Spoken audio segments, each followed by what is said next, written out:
All right, everyone. So we're in our second session on mentorship today on accounting and finance. We have three panelists with us today, and we do think that this will be a very informative session, and we'll try to keep it as interactive as possible. So please remember that you can ask any question, you can raise your hand, or you can drop a question in the chat, and I'm sure the panelists will be more than happy to answer the questions as we go forward into the conversation. So, participants, but have Andre Edwards. Morning, everyone. Morning. Tempton and Blossom Richards. We would ask if Morning. Hi, good morning. We asked if the panelists could just give a brief introduction of themselves. We can start with Andre. Hi, guys. My name is Andre. I'm originally from Antigua and Barbuda, born and raised. I went to Antigua Grammar School, State College, and then I went to the St. Mary's University in Halifax, Nova Scotia. And then from there, I started my career with Grant Thornton LLP in the Halifax office. And I've been with Grant Thornton for about going on 4 years now. Primarily, my career was audit. So I did 3 years of audit and then becoming a senior accountant. And then recently I transferred into becoming a senior associate within our transactional corporate finance group, where I handle with more business advisory, mergers and acquisitions, and any kind of business advisory services for our clients. And that's briefly what I do. I'm also a director on Project Sync in Antigua, which hosts fundraising events such as Caution, Experiment Rave, and etc., where we donate majority of our proceeds back to charity. Thank you, Andre. We'll move to Sham, if he can introduce himself real quick. Good morning, guys. My name is Shem Timothy. I graduated from the University of the West Indies with an accounting and finance degree, first class honors. I have intern/part-time experience in hospitality, the hotel industry, banking, and audit. And I work full-time at Crossroads nonprofit for 2 years, and I'm currently at Caribbean Alliance Insurance, which I've been at for the past 7 months. Sounds good. Last but not least, Blossom, could you introduce yourself? Good morning, everyone. My name is Blossom Richards. I am a third year accounting and finance student at the University of the West Indies, Cave Hill campus. I graduated from Antigua Girls High School, Antigua State College, and now I'm going into my last year. I have intern experience. I've interned at Accounting Solutions Limited, and I've also been an accounting intern at the Department of Environment for the past 2 summers. And I don't have as big as a portfolio as yet, but that's just a brief background on who I am. So yes. Thank you, Blossom. And also, Blossom was a recipient of the ACB Louis Lockhart scholarship. That's one thing that you could pick up yourself. Yeah, there's also that. yes, thank you. So as we discussed, and as you guys know, this will be just a conversation between all of us, the panelists and the hosts, and the participants on getting a bit of more insight into the career fields of accounting and finance in Antigua and abroad with Andre.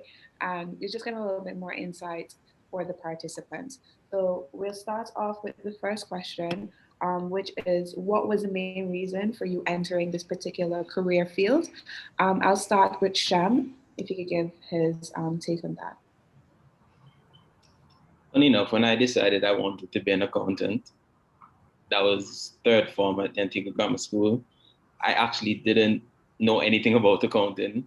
I never did an accounting course. I just landed on that. As I went through learning, doing initially POA and at State College and then my degree, I realized I enjoy accounting, I enjoy working with numbers, and I understand the importance of accounting to any business. I think the accounting and finance function is probably, and maybe I'm biased, the most important function in the business. IT is getting up there as well. And I enjoy just feeling like my job adds value to the company that I work for and how crucial it is for the company.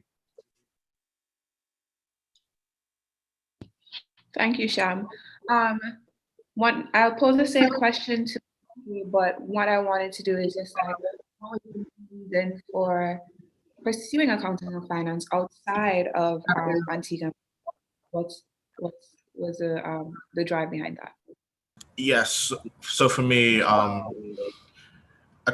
I decided I wanted to be accountant. I wasn't sure what I wanted to be as well. So I think I made a decision at the end of fifth form when I was in grammar school. It was between becoming a chef or becoming an accountant. So I applied for hospitality and I applied for A level. So it was two completely different fields. And then my parents were like, "Oh, chef in Antigua, it's hard, blah blah blah blah," and all that kind of stuff. And accounting is more stable and etc. But I always knew I did like business. I always had that business acumen. So I did enjoy business. So I was like, you know what? I'm gonna go A level and see what happens. And from there, I took accounting for Cape and etc. I really liked it. I really progressed and succeeded in it. And then I think I think what really set me up to actually go into accounting it. I did a few internships. I did one at Bryson's in Antigua, Bryson's Insurance in Antigua, but the most prevalent one was my accounting internship at Jules Lumberyard, where me and the CFO and the CEO really bonded. And he went to St. Mary's University and he was a CPA. And then I was just like, okay, cool, I like this. He became my mentor and stuff like that. And when at first I couldn't afford university, so university was out the question for me. I was just gonna study accounting at State College and then probably get a job and then try to work from there. But then after interning there, I got a real big push, and then I applied to St. Mary's because I think a few of my friends were applying for there, and I applied for UWI as well. I applied to St. Mary's behind my parents' back, and I got in. When I got in, I went to my parents and was like, okay, cool. I really want to go to this place. My mentors went here. Also the CFO at Bryson's also went to St. Mary's as well. So basically all the CPAs that I kind of knew around me or had mentored me went to St. Mary's. So I was like, okay, cool. Can I go this? Then we worked on the financial about that, and then I decided to come to St. Mary's to study accounting. Okay, what I wanted to add to that just a little bit is what made you stay to do your to work in Yeah. Canada until coming back? Yeah, so one big thing is the difference is in terms of designation. So you have CPA Canada, CPA US, and you have the ACCA, which is prevalently the British and the Caribbean, etc., which is more prevalent in the Caribbean. So me studying accounting in Canada, I had more of the prerequisites for CPA Canada, and also the thing that so the way it's set up here in terms of accounting firms is they do recruiting in your third year. So by the beginning of my fourth year, I already had a job for the end of university.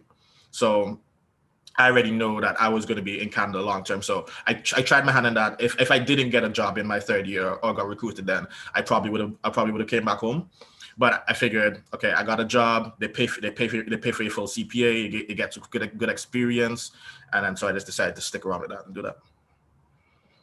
Wow, I think this is very good for the participants when they're looking into university life. They can also take that into consideration. So with that being said, Blossom, what was your main reason for pursuing the accounting and finance degree? And also what were some of the factors that influenced your decision in choosing the University of Baltimore? Thanks for that question. Well, I have a very love-hate, or I've had a very love-hate relationship with accounts because I think around up until third form, I was like, yeah, I want to do accounts. Fourth, fifth, I started to get iffy, but I just did it because I was like, okay, whatever, it's POA. But then after high school, I was like, I don't want to do accounts. I want to be a human resource manager. Like that was the new thing. So when I applied to A levels, I didn't even do accounts because I was just, I don't want to do accounts. That was my mentality. But after interning as an accounts intern before going to UE, I was just like, yeah, it's like a this love-hate relationship is back. It's hot and cold, and I realized that let me actually take accounting serious and see what happens. And then through that, I realized that as much as I have a soft spot for accounting, I really, really love finance. I love the finance field itself, but I didn't want to just study finance because I used to think that that wasn't practical, especially in the Caribbean. I feel like accounting is usually more So my goal was kind of like to build myself in accounts and then later on deal with my CFA, that's a certification in finance, and then try to open my own practice in finance and so on. So going into Cave Hill, I just knew like I love accounting enough and I love numbers. So accounts was just like, okay. And I love to talk and give advice. That's why I want to be a financial advisor, because I feel like my two passions kind of go in hand. So that's why I went with accounting and finance. Right now we're on good terms. Catch me in like 2 years. I don't know if I would have, but right now accounting and finance that's the reason why I pursued it, because I have a genuine interest for it. So yeah. Okay, great. Thank you. One of the questions, so I studied accounting and finance as well. And I'm currently doing my master's in corporate finance. So one of the things I knew when I was going to university and like finishing college and stuff, it's like I personally chose accounting and finance as a safe bet. I personally, as Blossom did, I wanted to do finance, but I felt accounting is a sure thing. You have to have an accountant. I didn't feel, same thing with Blossom, I didn't feel Antigua had like a very like active finance field. So I said, okay, we're going to try the finance, we're going to do accounting as well, because that's for sure. So I know some people would ask, I know this was a lot of things around my career, my class, because when we were writing like scholarships and you had to write your little essays on why you're going to do and what you plan to do. I know everybody had financial analysts. They had no real plan on how to become a financial analyst in Antigua, but everybody's end goal was that, yeah, we're going to do a financial analyst or financial advisor. So one of the questions that I would want to pose to everyone here, well, particularly Andre and Sham, who's working right now, is how do you think like people who are doing accounting and finance can transition, like in the field of accounting and finance, how can you transition into more finance? And do you feel like it's just, because I know some people may just be stuck in like think it's just accounting, but the opportunities that are within the entire field for someone who may be a little bit more leaning to finance or just a different part of the mundane auditing of accounting. So I pose that to Andre first. Yes, no, that is a good question. And similar to Blossom as well is I do have a love-hate relationship with accounting. So, and that's predominantly why I switched from auditing, because auditing was predominantly the accounting, but it was backward looking, versus now I deal with more forward looking information. Like I help companies decide if they want to purchase a company or if they want to sell a company, etc. So that's what I do on a day-to-day now, which I much prefer, because it is more forward looking, and it's just, I won't say boring, but it's more interesting to me because it's more curious. So first of all, I can briefly kind of say like what I view accounting as. So I think accounting as a whole is, you have the general gathering information, putting in information to the accounting software, etc., and then presenting that on financial statement. And I find that's where majority of Antigua company ends when it comes to accounting. It's just, okay, putting the information in, creating the financial statements, and then that's it. This is how we performed, etc. And then they have the auditors that come in and review that and then give their opinion, etc. And I believe that's where Antigua stops, versus what I've seen up here in Canada is we use that information to do forward-looking stuff. Like, okay, cool, this is how we performed last year. What projects can we take on and expand? How do we have to resize? Do the similar companies have similar numbers to us, and do that comparative analysis, which is more finance related and forward looking. And I think that's where Antigua should be going as well. If we want to get into that more corporate finance or financial analyst outlook, is actually using the number that's presented versus just stopping at reporting and presentation. And that's where I hope Antigua gets to as well. I'm actually pursuing additional education as well too. I'm still deciding on if I want to become a CFA or do my CBV, which is a Chartered Business Valuator. So those two options I'm weighing as well, because my long-term plan is to come back to Antigua and do something finance related as well. Thank you, Andre. What about you, Shem? As you're an active person working in Antigua, how do you feel about accounting and finance here, and opportunities that that would be presented for young people here? Hi, thanks. I concur with almost everything Andre said. In terms of me, I view accounting, and I've always viewed accounting as a building block in my career. I don't intend to work in accounting for the entirety of my career. I also want to transition to finance by doing a master's in finance and moving on. What I would say about the opportunities for accounting is, fortunately, there are a lot of opportunities for accountants in Antigua. And when I say a lot more so than other industries, it's pretty standardized. It's every company needs an accountant. So there are always jobs available for the most part. I mean, I consider myself fortunate. I got a job during COVID. I know for some people, they lost their jobs, they're still out of a job. So just to show that there are always jobs available. Just to build on what Andre said in terms of finance, he's correct in that in Antigua, we end at reporting. And I think given that fact, there is a lot of room for growth for a finance industry, a finance practice, where we can move towards that more forward-looking aspect of the function, more projections, as he said, pick up on projects that we can do to better utilize our cash, because in the Caribbean in general, we don't effectively utilize the cash and everybody get their cash and park it in the bank. Now, businesses don't do that to the extent that individuals do, but there's more growth for businesses to employ finance professionals to better utilize and better raise cash and to increase other avenues to grow your business, etc. So I think that's a massive area for growth in the country. Yeah, thank you, Sham. So Blossom, as we talk about the opportunities that are available in accounting and finance, do you feel within your degree and your studies that the coursework and like your courses are covering good aspects of accounting and finance and different areas in a sense? Okay, well, I would say that personally, I mean, as a student, sometimes there are going to be some courses and you're just like, why is this here? Why do I have to do this? I feel like I don't need it. But I feel like every course that they put, I feel like it's strategically put there, because I do think that in their own way, they all help. If it was up to me and I could still choose to not do some, I mean, I would. But some of the courses, you know, there's some computer courses. I could see why some persons may think this doesn't apply to me. But I mean, it is 2021. I feel like everybody, no matter the field that you're going into, should have some knowledge when it comes to technology and so on.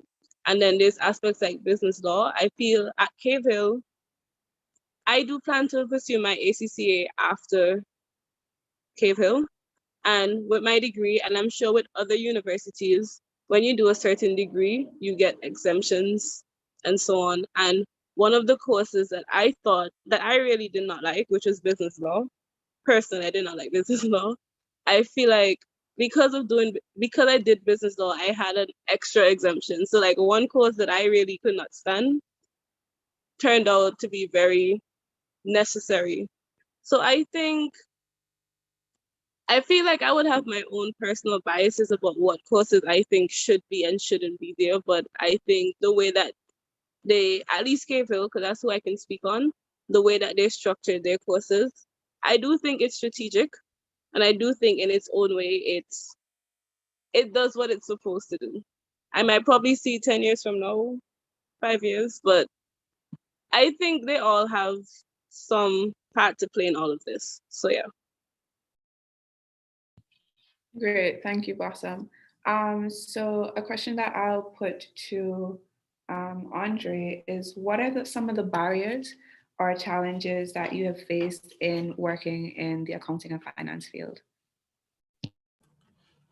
So barriers, I honestly wouldn't say I've experienced too much in regards to that. As I say, I was fortunate enough to get a job straight out of university, and then I've been with the same company since. And since then, I've been lucky enough to I've switched departments, as I said, to advisory, which is more finance related, and I've also gotten to switch from Halifax to downtown Toronto as well. So there's not many barriers. I will say there is in accounting. I will say that there are two types of accountants mainly, how we classify it up in Canada. If you work for a public accounting firm like a Grant Thornton, a EY, etc., And if you work for a company like similar, like Shem works for Caribbean Alliance, so we'd call like Shem an industry accountant. So one big difference is Shem has more practical, like hands-on experience of actually do the day-to-day accounting versus I would not have the more day-to-day. I do more of I've done more of the higher looking of, okay, are these financial statements correct, or do these agree, or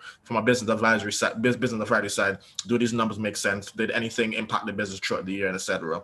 So that's the one barrier or gap I will say if I was trying to transition to a more industry job in the market, that they would say, I don't have enough direct accounting experience in day-to-day operations. Thank you.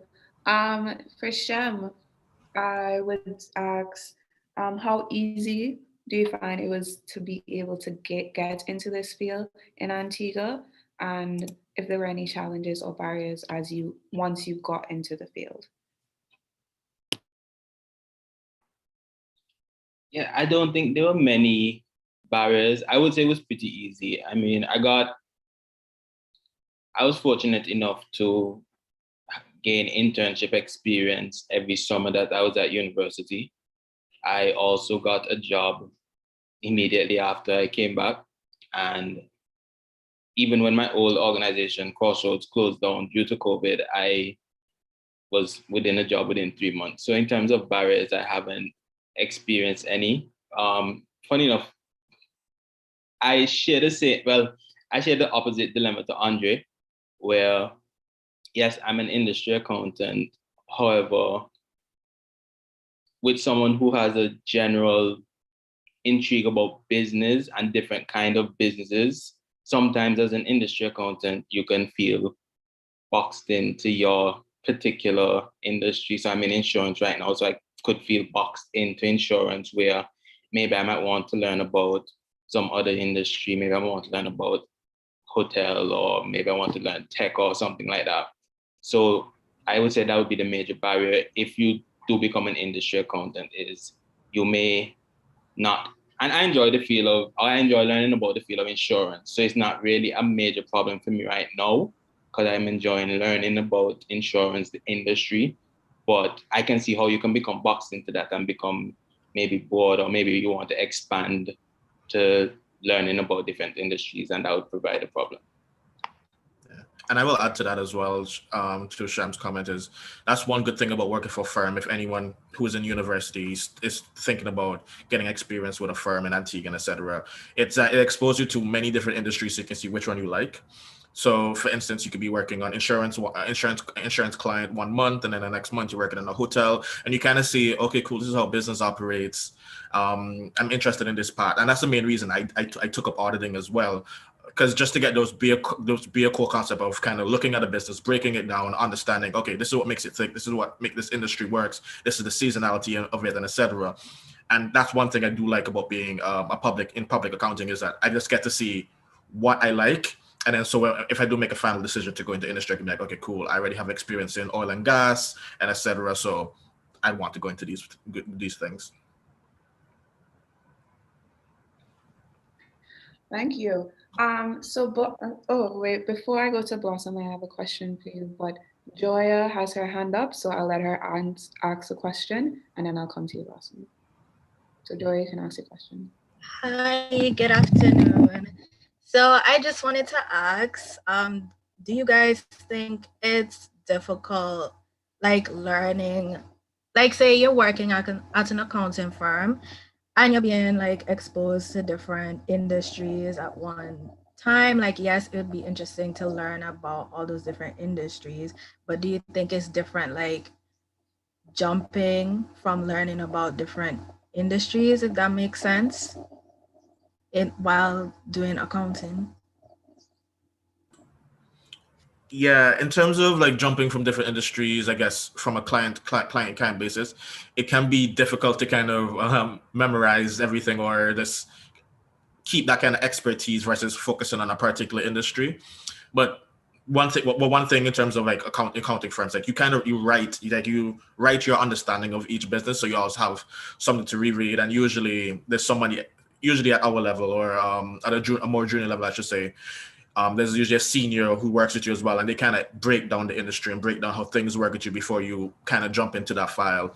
So you have that base understanding to help you push as you go from client to client. So it's not just you going in and figuring out the industry on your own. It's more of you have this base knowledge from prior years or the partners or manager in the file, and then you going in and getting your own expertise so to develop your understanding of each industry.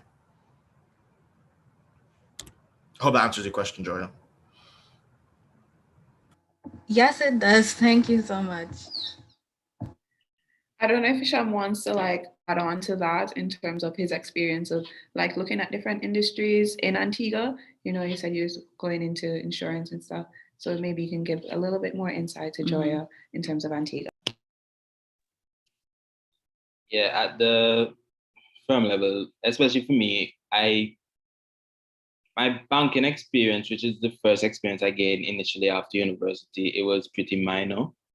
So after that, I went to Crossroads, that was nonprofit. Transitioning from nonprofit to insurance was, and still is, a steep learning curve. It's completely different in terms of culturally, in terms of the way we report. It's a lot more, I guess you can say, not professional because everyone's professional, but it's a lot more structured. It's a stricter deadlines, more work. So it's a steep learning curve jumping, especially from such a big difference. Like I sure the transition from banking to insurance would not be as deep, but from nonprofit and from a sort of laid back kind of environment to a more professional, more structured environment, it's a lot to learn, a lot to come to grips with, but it's not exceedingly difficult. Yeah, that does make a lot of sense. Thank you so much for that insight. Yeah, and thank you, Joya, for that question. So Blossom, my question for you would be, so as Andre and Shem has highlighted, there's a lot of opportunities under accounting and finance. So what are your views as a student who's about to enter the work field very soon? Is like, what are your views on the types of opportunities available for you here in Antigua? And what are your views on internships? Like, was it hard for you to get an internship to gain experience as you're about to work in the field? So those is a two-parter kind of question on your outlook on the career field in Antigua and the availability of internships and the ease for you to get an internship. Okay, so as both Shem and Andre would have basically mentioned, I don't think it's as difficult when it comes to accounting in Antigua. I know of a good amount of persons that after getting their degree, they've gotten work very quickly in the field that they studied.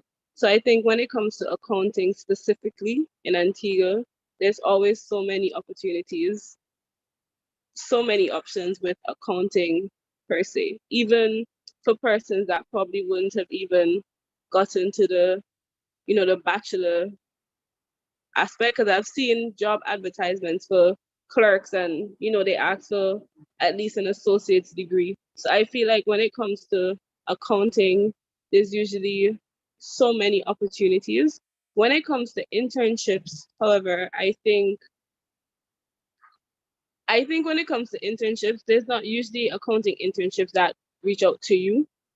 I feel from my experience, my first accounting internship, I had to go in the phone book. I had to go in the phone book and look for accounting firms. Luckily, the first business that I called, I got the internship because so I went to Accounting Solutions, so A.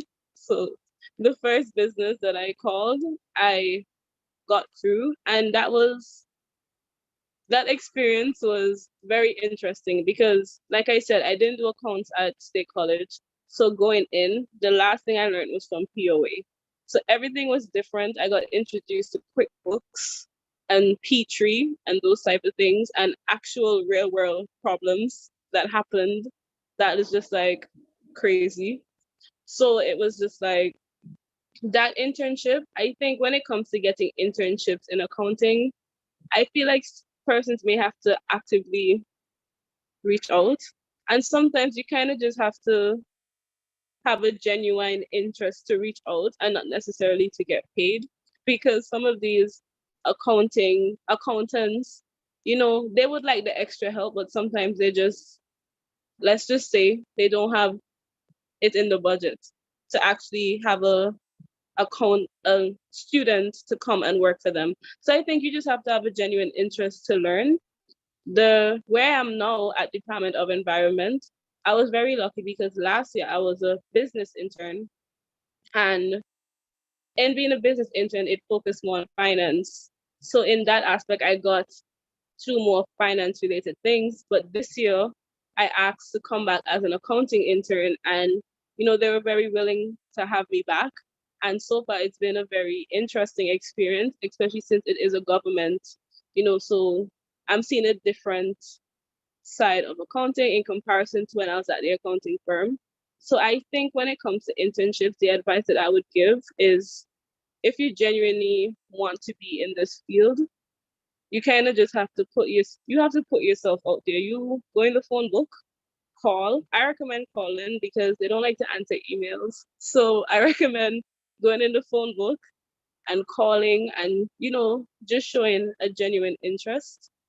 Don't talk about pay. If they pay you, if they bring up pay, whisper, "Thank you, Jesus," to yourself. But I think to get that, experience, just go in to learn, basically. Thank you, Blossom. I feel like it's very important for the participants, and that's something we touched on the session before, is like coming out of school, it's very important for you to get experience, and getting that internship, it may not paid or unpaid, getting that experience on your resume that will put you above another person who's just coming out of school, that's what recruiters are looking for, some sort of experience. So thank you, Blossom, for your outlook. Like, I think that was very important for participants to hear. So my next question, all right, as we all spoke, there's a lot of opportunities, and you think like we have an outlook on accounting and finance, like, yeah, you probably, accounting is for sure, you probably would, everybody needs an accountant, you probably can get an opportunity somewhere. So do you guys feel that the accounting field or the accounting and finance field is saturated in Antigua and Barbuda? And do you feel like there's certain areas that needs to be more developed in terms of maybe like taxation or like financial advisory, or some part that you can advise students to look into in terms of like while they're doing their studies now, so they can further develop it or create opportunities as they advance into the career field? I'll put that to Andre. Yeah, I definitely agree that there's ways to improve. In terms of saturation, I believe Antigua has a lot of accountant clerks and account operators and accountants and those kind of stuff. And I think we need to shift the focus to getting more qualified accountants. So folks doing the ACCA or some designation, because that really does change your outlook in terms of business. And I guess one other thing is, as I mentioned earlier, just just adding on the use of that reported information versus just focusing on getting that end financial statement or reported results. And if it's just as you go through day to day and you're doing your general ledgers and et cetera, and you're reporting, and then maybe just take a look at the numbers and compare it to last year, or say, hey, we have a lot of cash. Maybe we can, I know we were talking about this expansion or doing this, like, I want to be involved in that project. Maybe we should push this. And those like little small things which you bring up to your boss or your manager, et cetera, I believe that will help do the push. If our generation keeps pushing that above on our superiors or our managers and et cetera, I believe that will help them show that, okay, cool, this person wants to do more of a business outlook. This person is more interested in how the business is operating versus just doing the reporting financials.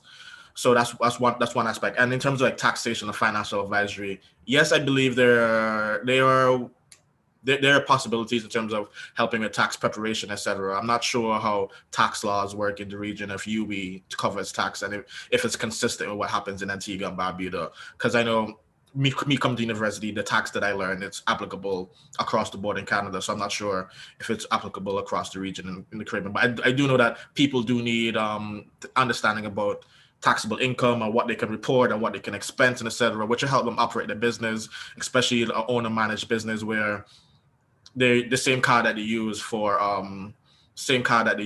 personal and the same card they use that for their business. So there may be some tax write-off there that might help them to get some tax savings and etc.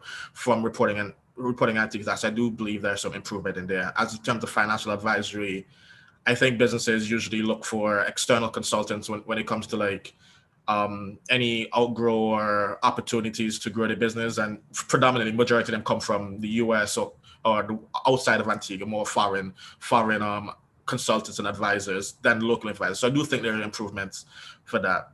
Also, in terms of, I think I know Blossom want to become a CFA. I think there are a handful of CFAs in the region. When I last looked, I think there were like 6, mainly in the USVI, some in the Southern Caribbean. So the OECS definitely has space for CFAs to work in the region, I believe.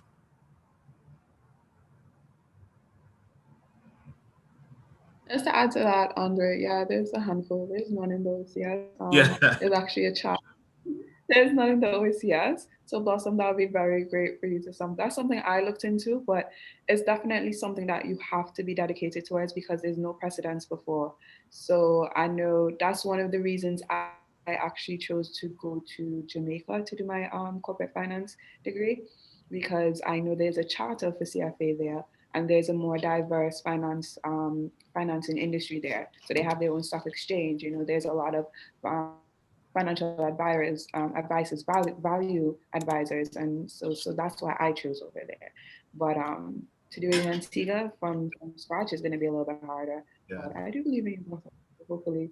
Yeah, I will also add to that. Sorry not to talk over you. I will add to that one main thing to get a CFA is passing all the exams, the 3 exams, etc. But there's a 3-year experience requirement you need as well, and you need a CFA to kind of vouch on that for you, which is going to be hard to do in the OCS if there's no CFA to get. So that's one thing that I want to accomplish while I'm away, because I have one of my bosses is CFAs, CBVs, CPAs, and etc. So to get that experience to qualify you as a CFA, I think that's the biggest barrier in the region right now, especially the OCS. Yeah. So that's what I was saying, Blossom. You could look into going to Jamaica a bit because they have their charter there, so that can be an avenue. Joya has a question, so I'll just let her answer it before I pose this. The same question is for you as well, Sham, that I asked Andre before, but I'll just let Joya ask her question first. Hi. Okay, so I'm now from this session learning more about like finance and really like truly the difference between finance and accounting.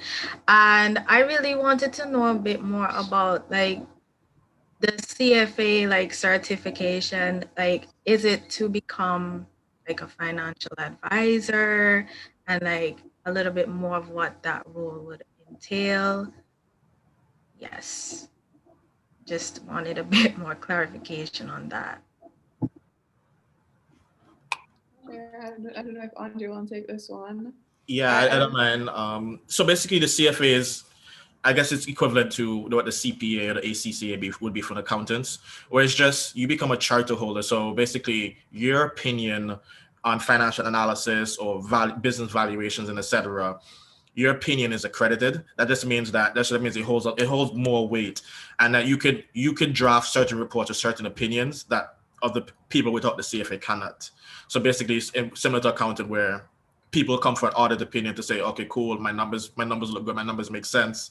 The same with the CFA, when you do a valuation or you do an analysis or a financial model, when people see that you sign off as a CFA, they say, okay, this makes sense. The credibility is there. So that's kind of what that is. It's a stamp of approval. Okay, thank you so much.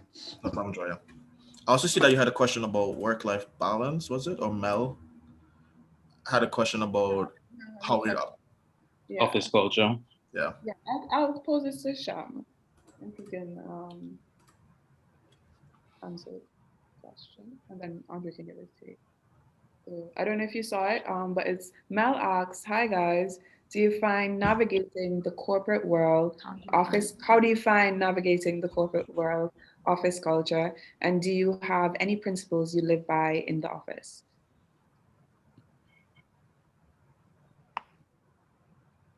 Yeah, so I'm not sure I'm sure Andre's experience is vastly different, but here in the Caribbean, everywhere that I've worked so far, the office culture has been pretty, well, for the most part, pretty laid back. Um, I find that I have not had any negative experiences. At Crossroads particularly, it was like a family kind of environment. It was a small staff. Everyone was close. Um, Me personally, I try to, first of all, I show respect to everyone, no matter what your position is. I try to engage, at least on a basic level, with everyone that I work with. I don't necessarily try to befriend everyone, but I try to remain professional. I try to engage with my coworkers in a professional manner. If anyone asks me for assistance, if I can, if I have the time, if I have the capability, I'll try my best to assist, because I know that further down the line, I may need assistance. Sorry. I work in the accounts department at Caribbean Alliance, but sometimes I may need information from an underwriter. I might need information from a claims handler. And if they need information from me, if they need assistance from me, if they have a question for me, I do my best to assist them, because I know that further down the line, I may need their assistance. And my number one tip is just to treat everyone with respect, treat everyone with kindness. I mean, I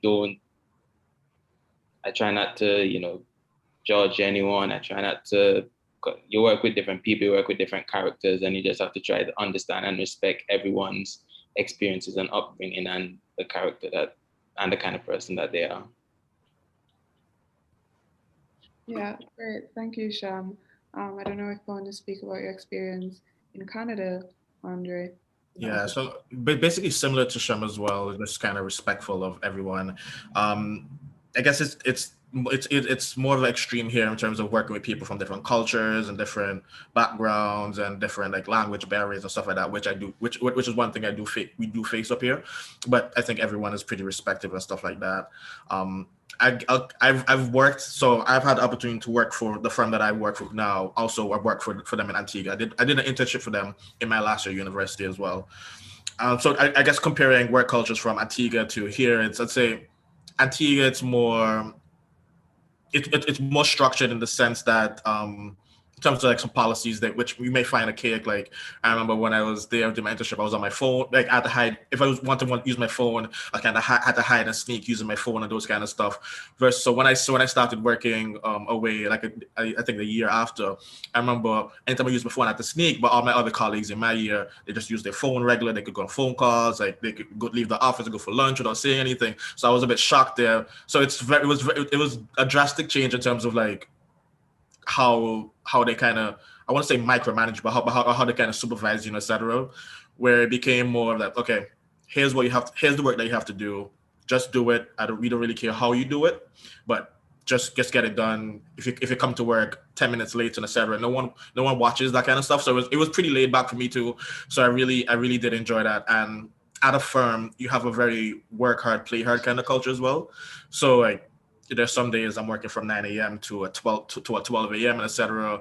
But it's also fun where some days we take Fridays off completely because we're going for drinks. So we just need that relax. And there's a lot of flexibility that I think that Canadian firms or Canadian companies do have, where if you're working late one day, then you can kind of finish work early the next day and etc. and those kind of things.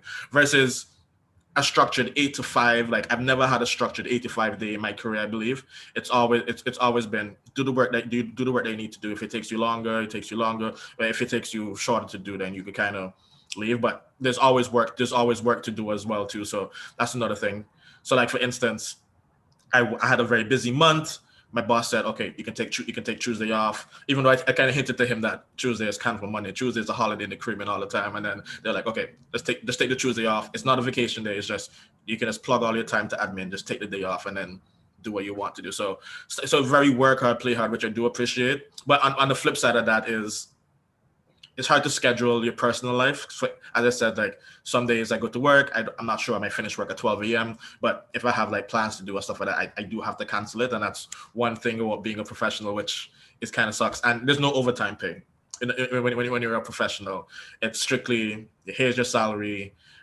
We're gonna need you late on some days. Some days we're not gonna need you that late, and it kind of is what it is. But overall, I think I had a pretty good work culture in terms of flexibility. And as Shem said, just be respectful and mindful of others in different departments because you'll need assistance on cross departments all the time. But so far, pretty good. Great. Mel also had a question, and I feel like it's a very important question because, like, with accounting, we deal with very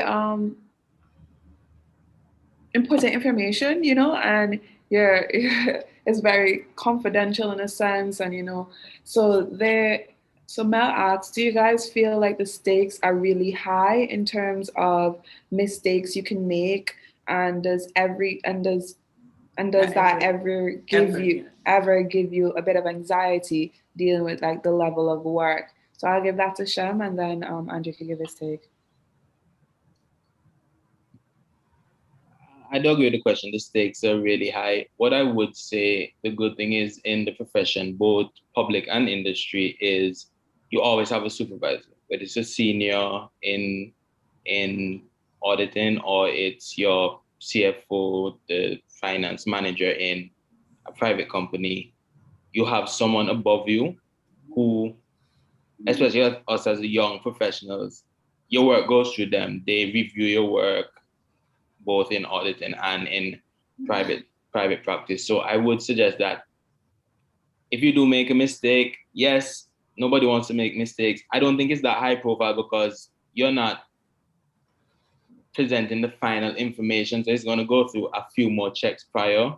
If you realize you made a mistake, maybe a couple of weeks down the line, I would suggest if you can correct it. If you have to report the mistake to your supervisor, report it, learn from your mistakes, to try not to repeat it in the future. The worst thing that you can do and advise everyone not to do is if you realize you've made a mistake, don't try to sweep it under the rug. Don't try to hope nobody will find out. Let your supervisor know, let your boss know, and learn from it so that you don't make that mistake again. But as I say, in terms of the stakes, I don't feel like they're as high at the level that we're at. As you progress in your career and you get more responsibilities, the stakes are of course going to be higher. But right now you have someone, they're not holding your hand, but you have someone to look over your work prior to you doing it. So it doesn't give me that much anxiety really. Andre? Yeah, so I agree, Shem, that there's always someone above you somewhere, or you'll always have a colleague as well to support you in terms of looking over the work that you do and submitting, etc. In your junior years, especially as you progress as a senior, except for my instance, where I'm more transitioning to a more of a manager begin sending out the end product, which does give me anxiety in terms of making a mistake. Like I always have to constantly look over the report before I send out because you don't want to send out something and your name's on it and then it's horrible, etc. So one thing I do that. So the stakes are a bit high because the information that I present goes to external parties, which are all clients, versus if it was internal, then someone would catch it and they'll say, hey, Andre, you could correct it, etc. But I do one process that we do have is I would get someone from a different team to come and look and just QC my work, which is essentially just quality control and read through what the reports are saying to see if it makes sense, to see if the numbers make sense, to see if my analysis makes sense, and etc.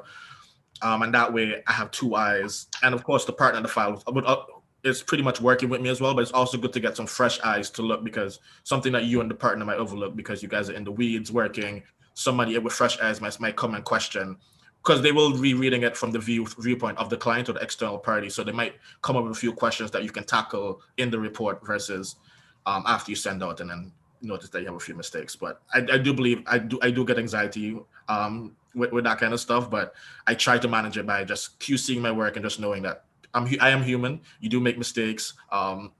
if you're a high performing professional as well, like you're gonna make mistakes because you're constantly working, and you're gonna need some rest days as well, just to kind of deal with that anxiety and that pressure that you feel. Great, Andre. Just really quickly, I want to phrase this question to Blossom in terms of the workload in university. Do you feel like it's a lot on you pursuing the accounting and finance degree? And do you feel like at any point does it give you any type of anxiety dealing with that much work, or like is it manageable in a sense? Okay, well, I think definitely the workload has increased. And in my last year, especially, mentally, it took a huge toll because everything was online and I'm a face-to-face learner. So especially when it came to accounting, it was just like, at some points, I didn't really feel as if I was learning anything, because the accounting I learned in year one was very much more advanced in year two. It literally went from 0 to 100. So I feel like in moments like that, I needed to be in a face-to-face setting. I needed to see my lecturer and so on. So that's how the workload felt. It was a lot for me at that point. So I kind of had to remain focused. I had to teach myself a lot. And now going into my third year, I'm hearing talks of for Cave Hill to have some level of face-to-face. I've just gotten used to online.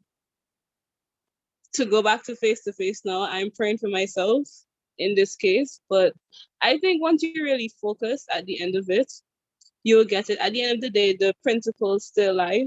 The equation is always the same. Once you know what's debited, once you know what's credited, the principles are still there. It's just to not apply it in different scenarios and different situations. So I think once you understand the principles of accounting and don't forget it, I don't think the workload will be that taxing once you stay focused and not overcomplicate the principles of accounting, because those always remain the same.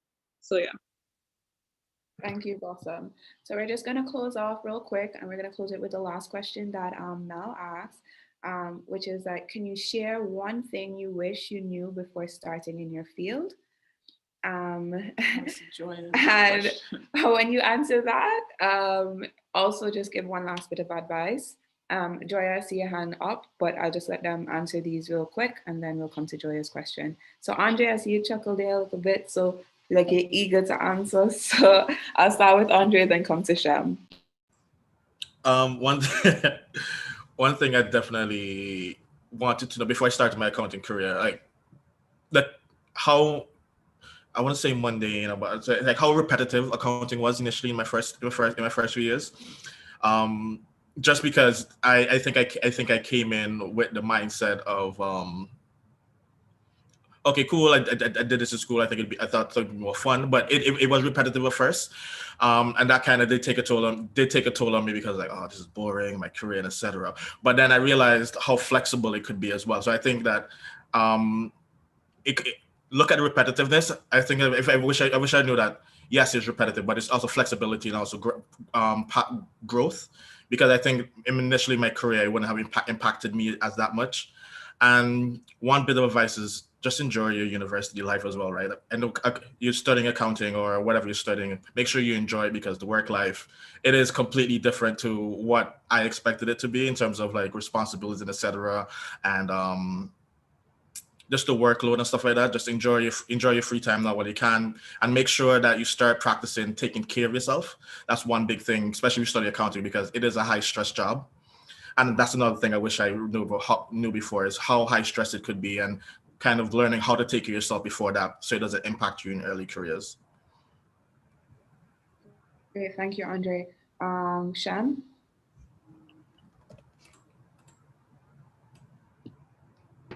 Sorry. Just to concur with Andre on the repetitive nature of especially the more junior roles, that it's something I wish I knew. Also, I wish I knew more about the qualifications prior to entering the field. That was something I feel like I learned maybe just a tad later on.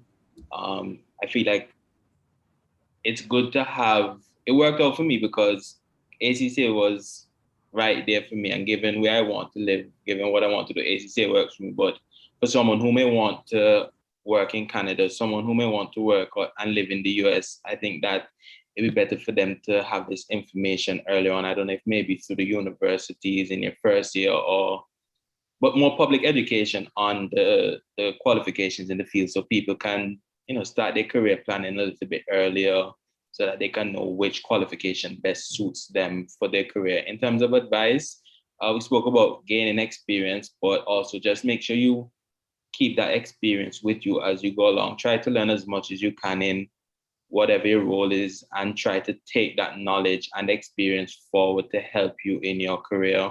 And as Andre said, take care of yourself. But most importantly, I would just say try to learn a lot, no matter whether you're in auditing, whether you're in insurance, whether you're in technology, whether you're in whatever your field is, whatever your role is, no matter how minor it is, try to learn a lot from it and take that experience and knowledge forward with you.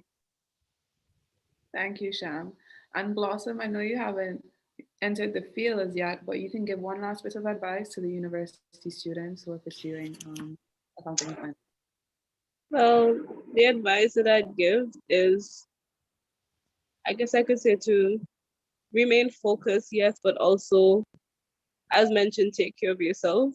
I think we can let the university stress get to us sometimes, but as Andrew would have said, try to enjoy it as much as possible. I'm going into my final year, and I'm a little sad because I don't think I'm ready to not have school. I've been schooling all my life. I never took a break, so I don't even think I'm prepared mentally to go into that. But I just want to say to stay focused.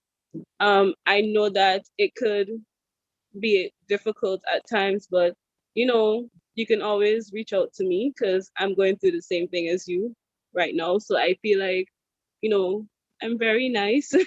So you could message me and you can reach out to me if you need advice, or if we could just help each other or anything like that at the end of the day, because we're all going to be professionals in the field. It's great to network from young.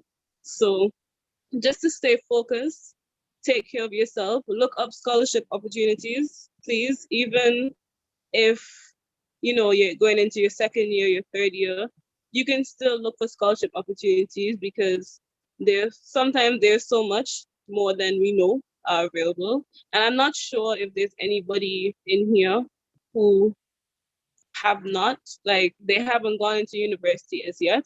But if you know anyone, I would just say to just always look for scholarship opportunities at Cave Hill, especially. There's so much. They have an Arthur Lewis scholarship for persons who are pursuing this field. I think they have a scholarship for banking and finance. And then all the UWEs have the UWE Open Scholarship and so on. So I feel like even if you feel as though financially it's very difficult, there's so many opportunities that you could try to apply for. Antigua has, Board of Ed, Prime Minister, there's opportunities. So just do your research, of course. Shem would have mentioned that he wished he knew more about the qualifications. I think now is a great time to actually do some research. Know that some of you may not have known about CFA and so on. So I think now is a good time to actually research it to see if it's something that you would be interested in the long run and so on. So yeah, that's my advice to everyone. Thank you, Blossom, and I agree. We're running into the next session's time, so I'll ask Joy to ask the question really quickly, and if it could be answered really quickly by one of the presenters. But yeah, quickly. Okay, hi. First of all, I'd just like to say thank you to all three of you guys. I learned so much in this session, and I honestly wish it was longer. But I will ask Andre specifically. So say if I was to get my ACCAs here and I wanted to migrate to Canada, would that ACCA be enough, or would I have to get a specific Canadian qualification? Your ACCA would be enough. You just have to do a conversion. So I have colleagues who've done the ACCA and they just have to do a conversion. It could be as little as just an exam or just paying an admission fee. So from your recognized member anywhere, ACCA, CPA US, or CPA Canada, it's pretty easy to transfer. Okay, thank you so much. And thank you to everyone again. Thank you guys so much for organizing this. I see the lawyers are coming. Please don't make them convert you from accounting and finance to the legal profession. We do need a lot more of you accounting professionals in the future to help us build up the profession in Antigua. Yeah, so thank you guys so much again for being a part of this session. As I said before, they'll send the link. So if you think that anyone can benefit from this discussion, it's on our YouTube page. So thank you again and have a good day. If you guys want to hear about law, you can stay. You're more than welcome. But thank you for your time. Thank you guys. Thanks for having us. Thank you.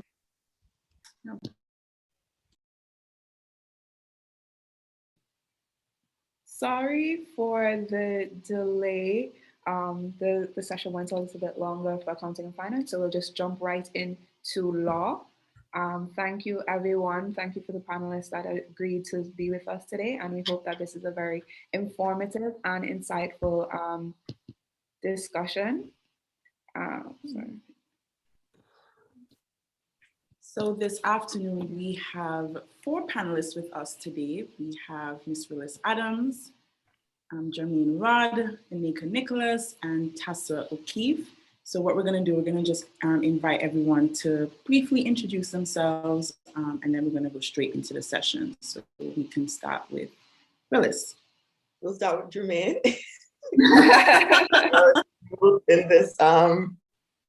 in this profession. Crazy. Well, first and foremost, good afternoon, everyone. As you know, as you've just heard, my name is Jermaine Rudd. I am a 32-year-old married attorney at law, wearing multiple hats, doing many things, but progressing forward, doing things forward. I've been an attorney since 2012. I've been called to the bar from 2012, so that makes it probably 9 years now. I have functioned in private practice. I have worked in government, the government sector, and I have also founded a startup company by the name of JMVI Realty, branded as a future of real estate. I'm here to share a lot of knowledge and insight into what we've been doing, how I've gotten here. If you want to become a lawyer, how to get here, or if you want to do anything that law can help you in, how does that really work? That's what I'm here for today. Great, thank you for that introduction. And now, Willis. Hi, I'm Willis Adams. I was called to the bar in 2014. I'm currently a Crown Counsel 2 within the Office of the Director of Public Prosecutions from 2014. I hold an LLB from the University of the West Indies, Cave Hill, and an LLM from the University College London, specializing in criminal justice, family, and social welfare. And I'm here to give as much advice as I can. Great, thank you so much. And Anika? Anika, I don't know if you can't hear me. Okay, now are you hearing me now? Okay. Yes. All right, great. Okay, hi everyone. My name is Anika Nicholas. I'm a recent graduate from the Norman Manley Law School. Currently, I'm also the legal consultant within the Department of Environment, and I also have my own non-governmental organization by the name of Intersect Antigua, and I'm here to share my experience and whatever information I can give. Great, and Tessa. Hi, my name is Tessa O'Keefe. I completed my LLB in 2019 at UE, and I'm currently completing my master's in education through the Comparative Education and International Development pathway at the University of Edinburgh in Scotland. Outside of that, I am co-founder of Amplify Caribbean, which is a regional nonprofit, and I'm also a content creator. I hope to share my experience with law, any advice I can give, as well as an alternative path or other alternative paths that you can pursue after completing an LLB. Great, thank you so much. So we're gonna just jump right into it, and also to our participants, at any time, feel free to raise your hand, ask a question, because we're organizing this for you guys. You can also put a question in the chat So the first question that we want to ask all the panelists is, what was your main reason for entering law? And for the participants who don't know, I also just completed Normal Manly. So I'm interested to hear the responses, but we could start, we could start with Jermaine. Like, what was your main reason for entering law? I would say the reason I entered law is kind of funny. It was actually because I was young. My dad was an attorney. I always see him wearing all of these fancy suits and driving his little BMW. And I thought it was a good lifestyle. It looked good. I lived comfortably. Everything was good. So I said I wanted to be a lawyer. I think I wanted to do construction engineering until I realized I had to do engineering at State College. And there was this kind of stigma attached to engineering. I don't know why. So I just never did it. I was also good at accounts, but then I ended up just taking the route of law. And then I realized I started liking, I guess, public speaking. I began realizing the critical thinking and that kind of stuff. And that's when I decided that law was the thing for me, and then going into university, going to law school, and you realize how much reading it is, how much work it is. This kind of, but I got through and I'm here. Great. So I'm going to pose that same question to Willis. I can't do math. Okay. Very valid reason. I wanted to be a psychologist, and I was all set to be a psychologist until I found out that I had to do a semester of statistics. And I was like, okay, the Lord is telling me that this is not for me. And then I thought, well, what else could I do? And I'm like, well, I like to read. I like to argue. Guess I'll do law. And here we are. Great. Anika? Okay, so similar. So funny that all the law students like shied away from like doing the math and STEM topics. Similarly, I did want to be a veterinarian. Up to fifth form, I did physics, chemistry, and biology at CXC. And then when I got to State College, I was just like, no, I'm not doing math in State College. So I pivoted to law, sociology, French, government, and politics. I was initially interested in getting into real estate, still kind of am, but I was always told, oh, you always like to argue, so, law would be a good fit for you. And I like to read, and, I find it very easy to consume, read large bodies of work. So I said, okay, let me go into law and see where that takes me, and right now for me, it's about trying to help people. So try and find a way to use my law degree to actually help people. So that's why I'm still involved in law. Great response. And Tessa? Similar to the others, there were a lot of, I guess, stereotypical expectations of a lawyer that people always told me that I aligned well with. But outside of that, when I did law at the state college level, I really enjoyed it. I found it really interesting. I liked the going through the cases and figuring my way through the field. And that still to me is the aspect of law I appreciate the most, the theory and the critical aspect of it, as was mentioned. But I also sort of like the little tastes of moving that I was getting at that early state college level.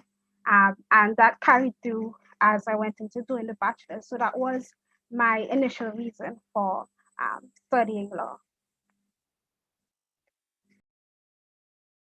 Okay, great. A question that I have, well, I'm going to pose to everyone on this panel because I think everyone has like different things that they're going through. Like they're not only just doing law, they're also, a part of an organization or they're running a business. So I just wanted to ask, how have you found time management, not only as a student, but also to Jermaine and Willis who are practicing? How have you found time management with everything else that you're doing? Because I find that's something that I struggle with, being with youth today, and also being a Normal Manly student. That was very, very taxing on me. So I just wanted to get your perspective on time management. We could start with Jermaine. Always starting with me. That's crazy. That's not even fair. I set Anyway. you up in the beginning, didn't you see? Well, what I would say is that it's not even how do you go about it. I just think that the time management is absolutely essential if you're trying to do many things and you're trying to actually be productive in the many things that you do. I have learned about, I guess, time blocking. It's very important in terms of when you're doing things to potentially, I guess, set out the tasks or the things that you're going to do the following day, the night before. You can organize it into, I guess, what's the most important thing you want to do within the day, the second most important, and the third most important. And you wake up knowing that these are the three most important things you have to do. And you make sure you probably do it probably first or the most important thing first, because I guess that's when you're most productive in any given day, then the second, then the third. You will have other smaller things that you'll have to do in between. But I find that that has been one of the single most helpful things in assisting me to do so many things at the same time. And you, I guess you adopt it to the extent where you basically ignore everything else. Otherwise, you're just going to constantly be distracted by everything that invariably comes at you in any given day, and then you'll just feel very busy doing a lot of things, but you won't really accomplish much if you don't set that kind of strategy. Thank you for that response. Oh, go ahead. Sorry. I think one thing that most people, well, you come to terms with very quickly in your career is that law is not from 9 to 5, it's not from 8 to 4. It's sometimes you're required to go way beyond that, depending on what is going on.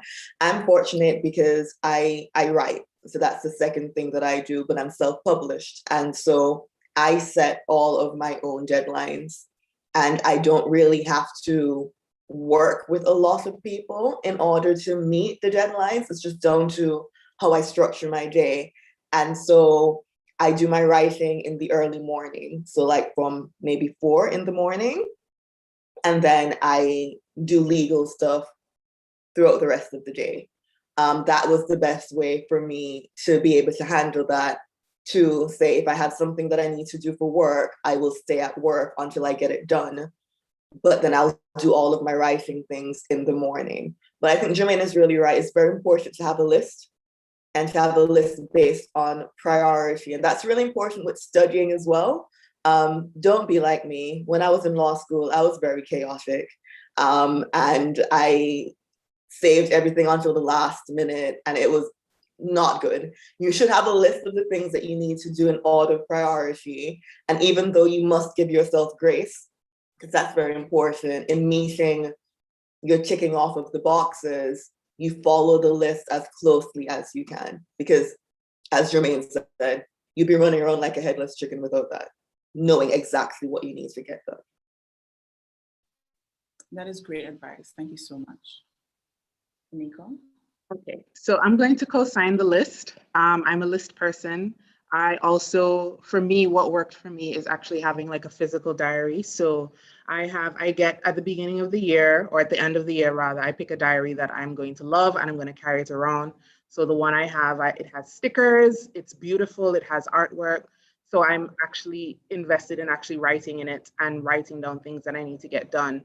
So what I did like to do while I was at school is, like, when we got our initial schedule for like our assignments, I wrote that out from as soon as we got that, I wrote out all of the deadlines so that I would see, so I wouldn't be caught off guard. So I wrote down when the assignments were issued, I wrote down when they were due, I wrote down like whatever other things that I needed to do in between then. I planned that out. So I would know like months in advance when this assignment was due, so I wouldn't be caught off guard. And I had to do that because I was juggling law school, I was juggling Intersect, and we're a small team and we do like a lot of social media and education and whatnot and interviews. So I had to keep on top of that, as well as the work that I was still doing for the Department of Environment. So even though those were lower priority, I still made sure I wrote them down so I could see that they still needed to be done as outstanding matters. And even though like looking at that list, because a lot of times I would be looking at the list and I would get very overwhelmed, I would pick and do small things so that they would add up. break down the larger things that I had to do into smaller things so that it wouldn't seem so overwhelming. So if I had an assignment to do and it's just like, okay, well, for this assignment, you need to read this part of the CPR, you need to read these 4 cases, you need to do. One day I would read the cases and go through them. One day I would read the CPR and try and understand exactly what was going on. And one day I would like do research in like textbooks and whatnot and do research online so that it helped me so that I wasn't sitting down like one day feeling bogged down by all the stuff that I had to do for an assignment. So that was really helpful for me. I did not do that when I was in undergrad. Undergrad was, as Rillis said, undergrad was chaotic. Rillis and I used to study together and we would literally like the day before an exam say, okay, we're gonna pull an all-nighter and stay up from 9 in the night to 5 in the morning and study crim law. And it was very chaotic. I don't think I could do that now, but that is what helped me. And also the use of, there's an app called Pomodoro I found really helpful because it actually helped me like sit down and carve out a block of time where I needed to do work. And it would like, you can set the increments on how long you want to work and get the breaks in between. And that was really helpful for me because I found that I would sit down and try and sit down and be productive for 3 hours. And it's not realistic for me, at least. It's not realistic for me. So if I broke down that 3 hours into like 25-minute increments with like 5-minute breaks in between, that really helped me to be very, very productive. Thank you for that, Anika. That was really great advice. Tassa? Yes, I would like to echo what you just said. That is really great advice. And a lot of the strategies that I implement myself, I cannot say that my diary is colorful and beautiful. It looks chaotic, but it definitely helps me keep my life in order. I too like to have lists and structure, but I think most important for me with balancing many different activities is really breaking it down into pieces and doing it bit by bit because you find that cumulative effect is really helpful, especially with studying with many different separate responsibilities. So if you have content to create and you still have assignments to do, and you just do bit by bit, you find that you're less likely to get overwhelmed. Especially starting things when it's not pressing, doing things long before the deadline is near, just doing bit by bit. Of course, you tend to find an extra push when the assignment is close by, but if you can just start, give little pieces along the way, it can be really helpful. And the third thing that I found really helpful for me with managing many different activities up till now is making rest mandatory, and making rest just as important as like getting my tasks done. Because I, if I'm not rested and if I'm not sleeping and all those things, like the work is not going to be good in the first place. It's less likely to be quality work. I'm less likely to be creative. I'm less likely to be in a good mood. And like you start to experience physical effects like headaches and it's just not good.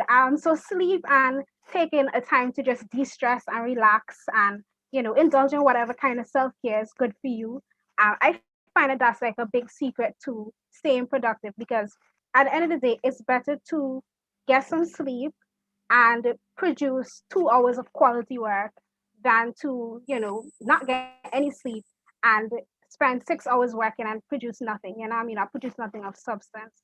So among the many strategies, I think that that's the one that I would add to the set of what's been discussed. Can I add something? I think in addition to, well, I don't have pretty notebooks at all. I won't lie. Like I have a bunch of these random things and I do the list on every day. But what I find to be really helpful as well is to set alarms in my calendar on my cell phone. So I set that for every trial date, every case management date, every time I have submissions due, I'll give myself like 4 days before it's due. And then my phone will push me an alarm going, hey, remember that this is due on this date?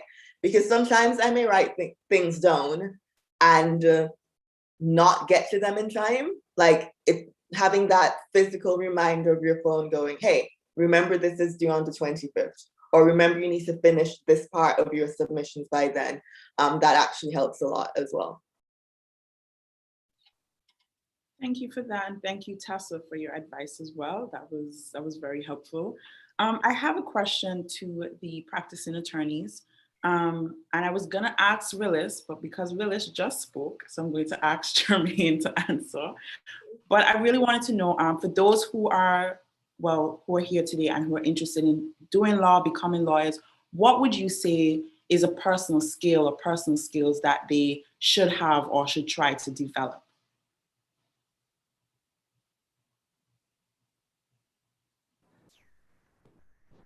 A personal skill that you should try to develop in terms of practicing law, I would say you would need to have a lot of discipline. You need a lot of discipline and you need to have a lot of persistence, because I guess in the daily practice of law, more often than not, you're handling people's problems. They're coming with you. Everyone is calling. Everyone has something urgent or some issue that they're trying to deal with. So you have to, and you have to give, I guess, sound advice. You have to do your work properly. So it takes a lot of time, takes a lot of research. So you need to be disciplined to know not to take shortcuts. You know, you need to put in the time. If you don't ever put in the time in the practice of law, it's very easy to show. You understand? It'll be very easy to show, man. So you have to develop the persistence to keep going, to keep having the discipline to put in the work, meet your deadlines or whatnot, and develop that reputation of someone that people would feel comfortable and feel like if you're worth going to, you know? There's no real other form of advertisement you do as an attorney apart from the good work that you do. You know, and when you get more work, more people come with more problems, and you have to just deal with more things at the same time. You know, so it can get very, you know, I guess time management is good, but I guess it comes down to being disciplined to actually implement all those things. Because I was going to say to realists that it's all well and good. You write down the list and you have this intention of putting them, setting your alarm for the things that you need to do. But it's only as good as the system that you put in. If you don't remember to spend the time to put it in your phone, then it may not happen. And I guess that's where the discipline comes in. Okay. Yeah, same question to the list. Before I get to that, read the alarm thing though. You do it as you're doing your list. So you see like how Ineka has the long-term, this is due 2 months out. Like when you're putting that down, you set an alarm for a month before reminding you that this is due 2 months out. But I think self-awareness is the biggest thing that lawyers, the trick. Is it even a trick? I'm not sure, but you need to learn self-awareness. You need to know yourself enough to know when, one, this is too much for you and you need to ask for assistance, because that brings us back to what Jermaine said about people are trusting you with their problems. They're trusting you to be able to resolve things for them. So you need to have the self-awareness to know if this is above me and I need to hit up a colleague, assistant, or if I need to try another route when you're doing things. You need to be self-aware enough to know that when you in yourself are slacking off, and you need to be the one who's able to give yourself that kick up your rear end to go, hey, focus, it is time to get back on track. And self-awareness to know that I think a lot of times in like currently in life in general, we think about instant gratification. We think that we're going to do this today and we're going to get the results tomorrow. But often that's not the case. Often with law, you're grinding. You may think that you have your arguments all squared up, and then a case comes out of nowhere and you go, oh, okay. So the last 2 weeks of work I put in, I need to start over. But it's very important to be aware of your strengths, aware of your weaknesses, aware of when you're not doing the things that you're supposed to do the way you're supposed to be doing them, to keep you grounded in that discipline that Jermaine is right that you need to have. Great, thank you for those responses, Jermaine and Willis. I feel a lot of times some persons who haven't started studying or who haven't had a conversation with an actual lawyer kind of glamorize law a bit, you know, when we have different TV shows and everything that's doing that. So I appreciate that you guys are really, you know, talking about the realities of, you know, being in the profession. I also wanted to get into the realities of studying law. So I wanted to ask Anika and Tassa. Oh, Tassa has her hand up. But I wanted to ask Anika and Tassa to just kind of basically go over their university experience, their law school experience, and in Tassa's case, you know, she's now currently doing her master's in comparative education, opposed of going straight to law school. So just a little bit on that. So we can start with, well, Tassa had her hand up, so yeah, we can go with you, Tassa. Thanks. I just wanted to add to the point you were making about the fact that law is often glamorized. And it's so important if you can, like, I know, you know, that's not an option for everybody, but if you can, to get a little bit of like an internship experience, or to, you know, have these conversations and engage with lawyers and see, or hear at the very least, you know, what it's really like, because we mentioned those stereotypes before. You know, lawyers just have to argue and, you know, go to court and put on their little whatever and talk. But it's really a lot more than that. The time consumption, the pressure, the amount of interactions you have to have. You know, the way that others, as was mentioned, call and seeing it and getting a small taste of it is good, because you get to see if that's something that you really want for yourself. That's the lifestyle that you want to live. Or you can start to consider, okay, I really like law. Is there another avenue I can pursue to enjoy the parts of law that I like the most?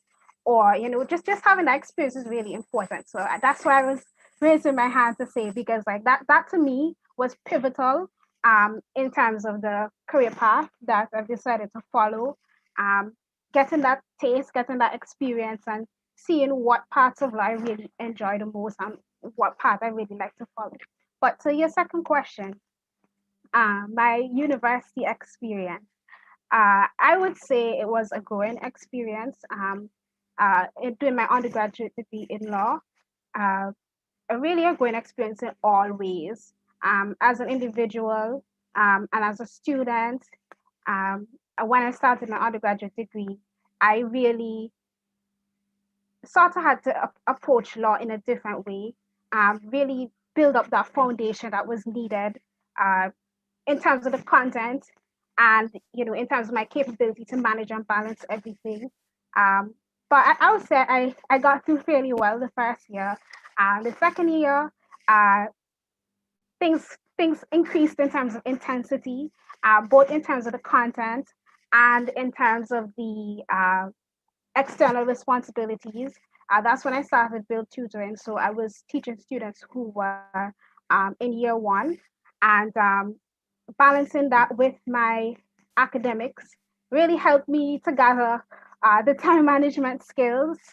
And then we transitioned into the second semester, which was my toughest semester, because on top of Build Tutoring, I was doing international routing, which was an additional course, and which is extremely draining in terms of like the time and the commitment that you have to put into it. But honestly, all of these experiences I'm talking about being draining and so on, really helped to shape me, both in terms of my skills and in terms of like just my ability to manage life, you know, the pressures and the stresses and so on. It's really good to just have these experiences. You know, ignoring how they might impact your resume and all those other things, like having the experiences is good for you as an individual.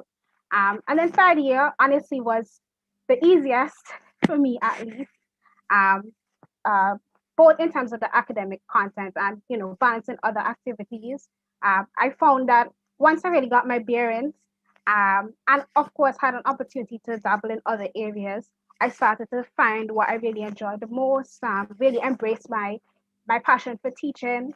Really start to think about other avenues I can pursue.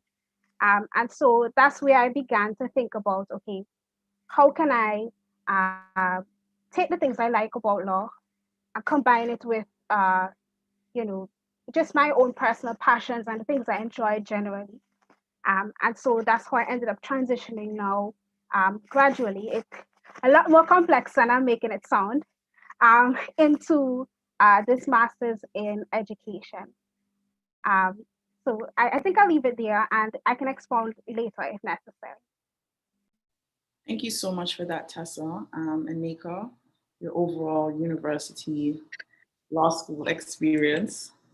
Okay, so I went to university quite a while ago. Jermaine and Willis and I are actually contemporaries, but after I completed my undergrad degree, I was not sure if I wanted to do law anymore. So I took a very long break. Um, my university experience, it was, it was the first time being by myself, going off without my parents and being alone and, basically being in charge of my own schedule, food, studying and whatnot. So there was a lot of discipline that I didn't have then that would have benefited me having it. But overall, learning how to, set a study schedule or lack of a study schedule rather, um, and learning how to cope with the course load, the new course load, where you're basically still doing the same rote learning as you were doing in state college. So you were basically being asked to produce what you were taught in class on your exam paper and in your assignments. So you're being asked to put that. It was different in law school, where in law school you're being asked to do, and they're giving you a set of facts and you have to apply the law to that set of facts. It's a lot more analytical, it's a lot more critical thinking that you have to do in law school as opposed to undergrad, where you are giving them back what they've given you. So there was a whole new, sorry for the phone ringing in the background. There was a whole new set of skills that I had to develop in law school. Well, not develop in law school, that I actually took from working at the Department of Environment, because I worked for 5 years at the Department of Environment as a legal consultant. I decided to, just branch off and do something else and try and do something else to see if there was something else that I would be interested in. And I got interested in the environment. I was thrown in to the deep end of the pool. I got a lot of work experience. I got a lot of exposure to different skills, to different people. So, I mean, I would say it is easier to go straight from undergrad than to law school. And if you can do that, if your mental health can handle going from university straight into law school, then go ahead and do that. But there's also nothing wrong with taking a break. You don't have to take a longer break as I did, but I know there are some people who find value in taking breaks, because then you can go and experience, get into different areas. So before environment, I was in insurance, which I hated. Just go and see what your law degree can do for you, because the law degree I find is a really good stepping stone. It opens a lot of doors, and yeah, you can fit yourself into a lot of different industries with your LLB, and even more so with your LEC. So that was my overall university experience. It was going from my parents being in charge of what I was doing to being by myself and having to self-determine what and how well I did in school. And then I took a break. And then so when I got to law school, I was already a fully disciplined person. I knew I was cognizant and had the ability to set deadlines for myself and work under pressure and do a lot of reading and whatnot. So that was something I was accustomed to. So for law school, I would say if you're considering going to law school and you're considering pursuing law at any level, you need to understand that you're going to be doing a lot of reading. So I remember a lady told me that her granddaughter wanted to be a lawyer, and I said, okay, well, she was 14. I said, okay, and just encourage her, tell her that she needs to read. Oh, she doesn't like reading. I was like, it's gonna be a little hard if she doesn't like to read. She's gonna have to learn how to read these very, very wordy, sometimes very wordy, verbose judgments. And if you're coming in and you don't really like to read, it's going to be a little bit difficult for you to transfer that. That's a skill that you need to have to be able to read quickly and read and understand and read and do critical thinking. So that's something that I would encourage people to do, to consider when they're going to pursue law. Thank you so much for that response, Anika. And I'm glad that you spoke about your decision to just take a break and kind of, pursue other avenues and then get into law school. I decided to go straight through. And looking back, I don't know if that was the best decision, but well, it's over now. So, but I encourage those who if you feel like after undergrad, I'm not really sure if I want to go to school. Like, it's okay if you want to take a break. Law school will always be there, so you can take a break, figure things out, and come back if you need to. We actually have 2 questions in the chat from Charles. He asks, "What's one thing you guys wish someone told you before getting into law, both at university, law school level, and practicing?" So I'll pose that to everyone. And we can start with Willis. I've seen the questions. I've been thinking about that for a while. I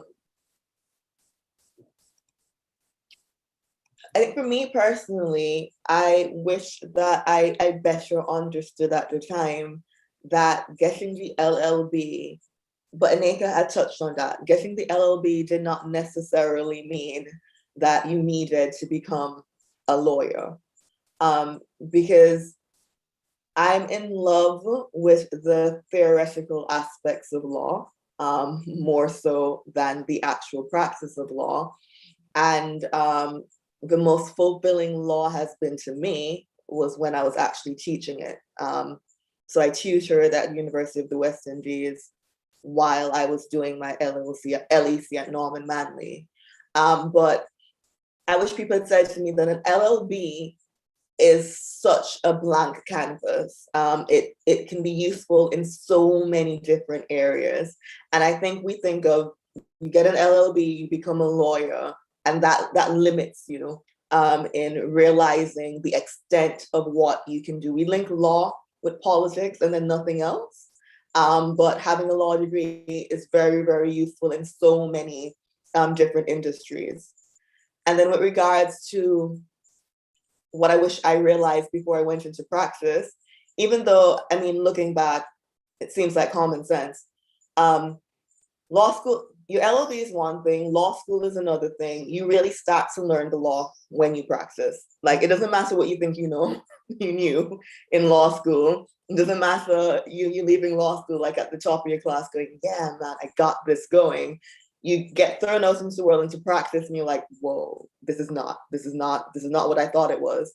But a byproduct of that is, depending on the area that you choose to go into practice, unless you make an effort or you are very cognizant of the fact that you need to keep up with other areas, you become your specialty. So whenever anyone asks me anything about law, you get those messages, people go, hi, so I have a question. And I'm like, if it's about law, if you're not arrested, or if you're not asking me a question about criminal law, I'm probably not going to be able to help you, because my knowledge of like the civil aspects of law are pretty much where I left them in law school. So I think it's very important for people to understand that if you're not branching off into a practice that is doing everything and you're going into a niche, that depending on where you want to be eventually, it's important to set aside the time to keep refreshing and keep learning about the other areas as well. Thank you so much for that. Jermaine, one thing you wish someone told you before getting into law? Well, this is so right in saying that, once you stop practicing a specific area to focus on another area, you not only is your knowledge left at where you stop, but you begin to forget stuff because it isn't stuff that you're using on an everyday basis. And you don't learn that. I guess people also don't explain and tell you that all of the things that you're doing in school doesn't really mean anything only until you're actually out and start practicing. That's where the learning really begins. You think that the school and going to UE and law school is what turned you into a lawyer, and that's not the case, And in terms of in practice, I would say one of the things that I wish someone told me is that you need to set boundaries, I guess, with your time, because if it is that you don't do so, people will always bombard you. They don't have business hours for their problems, and problems happens at any different times. So as long, and with technology where persons are now more accessible, people think that because they have your number, they can call you at any time, and you must just jump into working mode and start being able to help them. If you don't set boundaries and control your time, then you're going to live a very stressful life because you're always going to be in work mode. That's really great advice. Tessa, something you wish someone told you? Well, it took the words right out of my mouth. When she was talking about the fact that you don't necessarily have to get an LEC if you get the LLB. I don't think that that's emphasized enough. I don't think that persons recognize the potential of the bachelors. I also don't think that um, that stigma or that expectation that flows from the LLB is interrogated enough. It's almost like you got the LLB, like why would you not get the LEC? Or this sort of element of legitimization of the LLB with the LEC that I don't think it's not real. It's arbitrary. You're free, and that to me is a key point. You're free to change your mind. You're free to pursue other avenues. Not even change your mind. You're free to pursue other avenues. Even if you do the LEC, you don't necessarily have to go into practice. Like you can do what you want to do. I wish somebody told me that because it stressed me so much when I started to discover my passion for education, for teaching, and other passions that I have. How I love content creation. I love so many other areas outside of law and education. And I started to feel really suffocated by this fact, or what felt to me like a fact that, okay, after the LLB, you go to do the LEC. And I was like, is this really what I want to do? And it seems really obvious in retrospect, but at the time it felt like this is what needs to happen next, like a conveyor belt, right from you come out of the LLB and they just like shuttle you right off into the LEC. And so that really is the key thing that I wish someone had told me before I started my LLB. This is not you saying, I'm going to be a lawyer. This is you saying, I'm going to do an LLB. And I think that's the main thing I wish someone had told me. Thank you for that, Tessa. Like just how you just said, it should be, I'm going to do my LLB, I never really thought of it that way, but yeah, thank you for that. Anika? I'm just trying not to echo the sentiments of Rilis and Tessa, because that was something that I experienced after I completed my LLB. People were just like, okay, when are you going to law school? When it was like abundantly clear that I was not going to law school when I graduated. People were just like, oh, so you're not going to be a lawyer? I was like, I don't know. I don't know if I'm going to be a lawyer. I think one thing I wish people told me is that you actually really have to want to do law for it to be not easy to get through law school, but a manageable experience getting through law school. I did witness a classmate of mine who, like, her family was pressuring her to be in law school. She did not want to do law, and it was abundantly clear that she did not want to do law. And I would like caution anybody who's like, if the only reason that you can come up with for doing law is because my parents want me to do law, I don't think you should go to law school. It's going to be unbearable for you because not only is it a challenging educational experience, but you have to have this mental strength, you have to have this interest to actually go and take part in your classes and go and do this research, because it's not something you can't just sit down and all the answers are going to come to you. You're going to have to go and do some research. And for you to want to go and do research and you don't really want to, the only reason you're doing it is because your parents want you to do it, it's not going to be enjoyable and it's going to take a toll on your mental health. So that's one thing I wish somebody had told me, is that you need to take care of your mental health. When you're doing any degree really, but especially for law, you need to take care of your mental health. Especially if you're going to be reading, like say if you're doing criminal law, you're going to be reading cases with a lot of horrific things that are happening in these cases.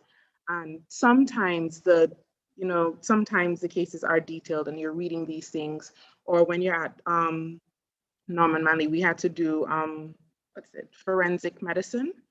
And you're getting these graphic pictures and descriptions about causes of death and post-mortem and whatnot. You need to, like, if you're not prepared, if you're not in the right headspace, that could trigger you. So like, I would encourage people to perhaps like find somebody that they can speak to, like whether it's a counselor that you actually pay for, or go through like a website where you can get like a couple of free counseling sessions. Just pay attention to your mental health and do regular mental health check-ins. Make sure you take, as Tessa said, make sure you take time to rest, because you can't pour from an empty bottle. You really can't. So you can't be in class and you're not there mentally and you're tired and you're sick. You're not gonna do well if you are just not in the mental space to be in that space. So taking care of your mental health is something that I wish people emphasize more when we're talking about law school. Thank you for that response, Anika. That was really great advice. We also have another question here, and I'll pose this to Rillis and Jermaine. Do you guys think there are any misconceptions surrounding the amount of money lawyers make? Does it really rain money, or does it depend on certain factors? I see Rillis is smiling. Well, I'm going to preface it with saying I work for the government. I think that says a lot, but no, I think there's a huge misconception. I remember I went to law school with a girl, and the only reason she was in law school was because she wanted to be filthy rich, and she wanted to like own Range Rovers and those sorts of things. And I remember one of our professors said to her, "You have a lot coming to you." Because even the lawyers that we see who go out into private practice and they eventually start making money, I think a lot of people forget about they eventually start making money. And there is a period of time between the starting and the eventually bit where there's hustle and grinding and no work-life balance. And it can be very, very rough. I don't think that it is the easy path to money that people, well, not people, TV has a lot to answer for. That Suits will make you think about. And if that's if that's your main reason, just like the parents' reason, you may fall between the cracks eventually.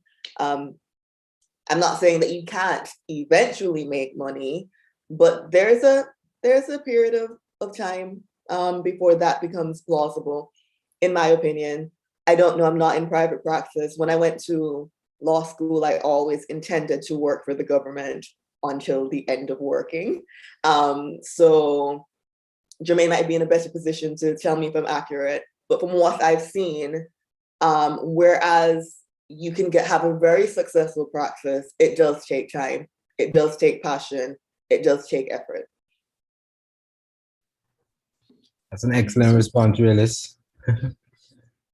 What I would say to add to that is that you can make lots of money doing anything, and you could be a lawyer and not make any money, you know? I'm also salaried, but what you do find is that you make money as an attorney later on in your profession, when you have already gathered the experience, when you've gathered the reputation, and more often than not, you are charging for specific services and not necessarily that you're being salaried and working for someone.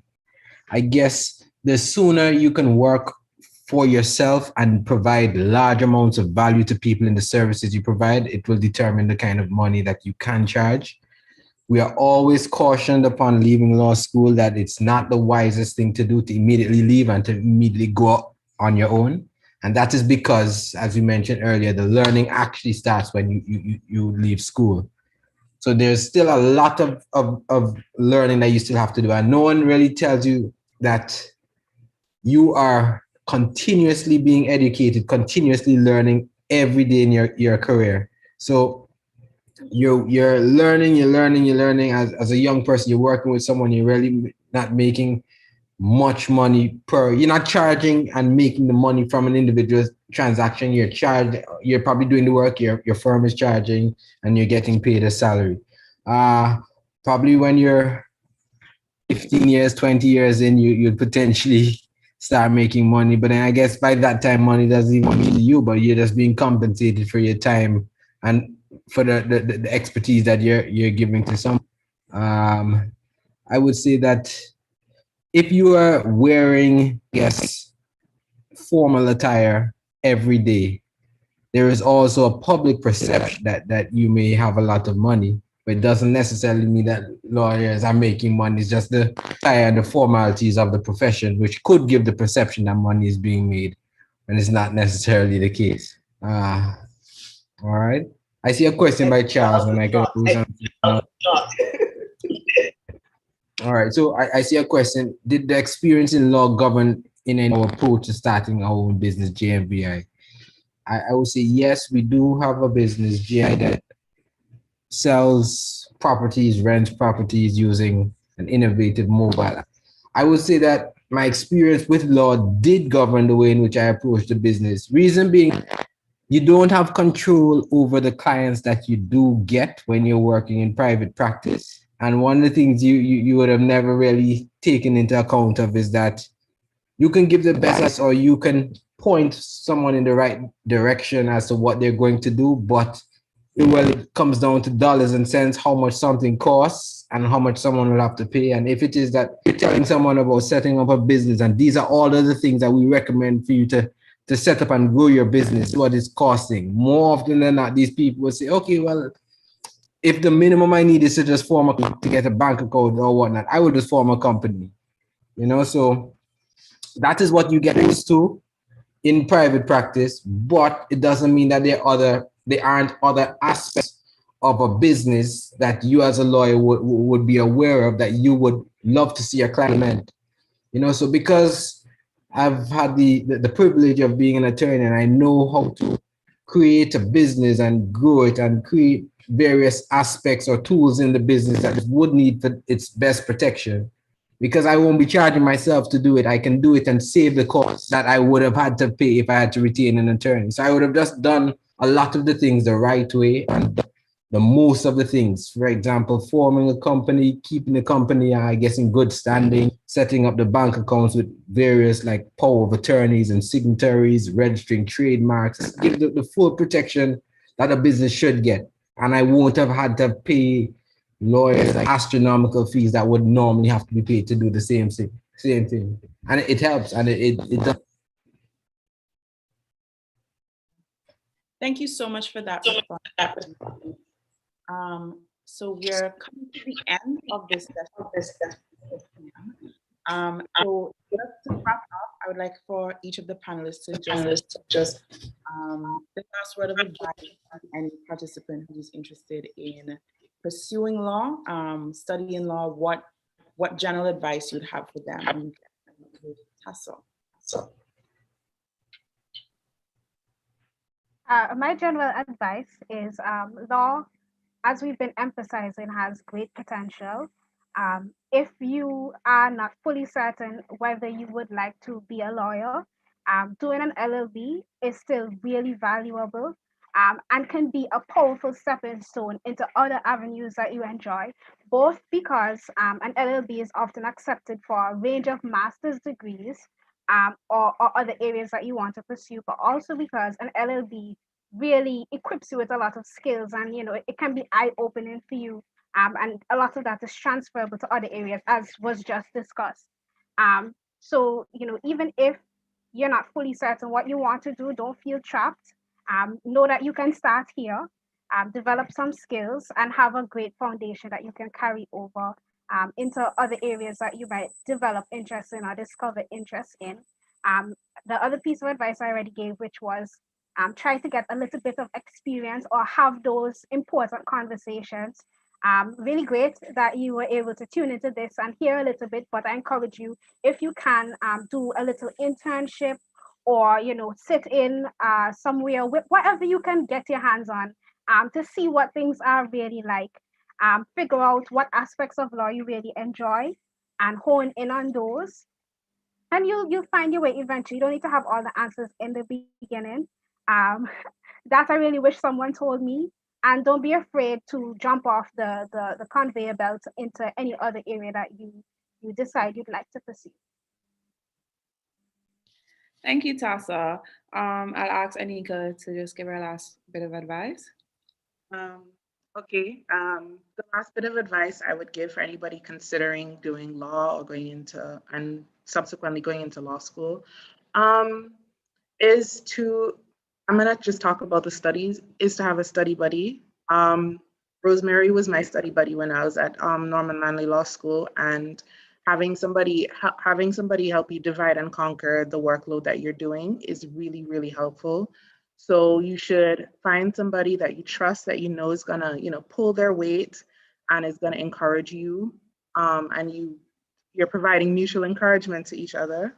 But just get a study buddy. It's a lot easier to get through the workload, the course load that you're expected to do if you have multiple people tackling the readings that you have to do. So if you have 6 cases, you divide it up into however many people are in your group. If you have 3 people, if you have it's just the 2 of y'all, you split that up and then you just exchange the information. And it's so much easier than trying to do everything yourself. So learning to ask for help is something that, is a very, very invaluable part of law school.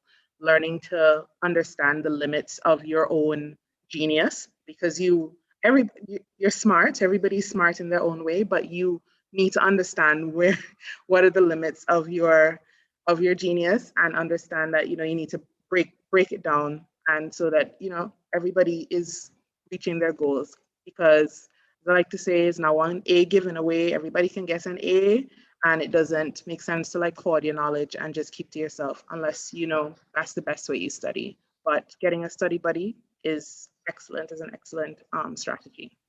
Definitely, I agree. Rillis, any last words? Yeah, sure. So I remember when Rosemary asked me to do this, I said, am I allowed to tell them not to do it? But I was just joking. I think something that's very important for you guys to take away from this is, it may seem daunting, but it's a good career. It is dynamic, ever changing. You're never going to get bored. There's so many different facets of law that you can specialize in: insurance or business or crim. I found way early in my process that I didn't like business, did not like insurance or those sorts of things, but I liked the social aspects of law. That's why I got into the criminal law, and that's why my master's focused on social welfare and those sorts of things. So it's broad enough that you will be able to find an area that you're passionate about.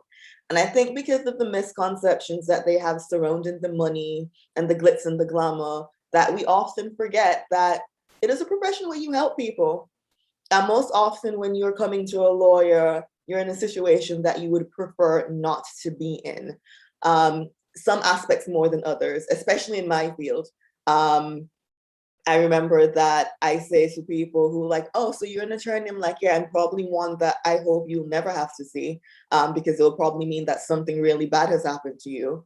But as Jermaine said, people bring their problems to you and you help them solve their problems. And there is a bit of knowing that you're doing something good, a bit of fulfillment in that.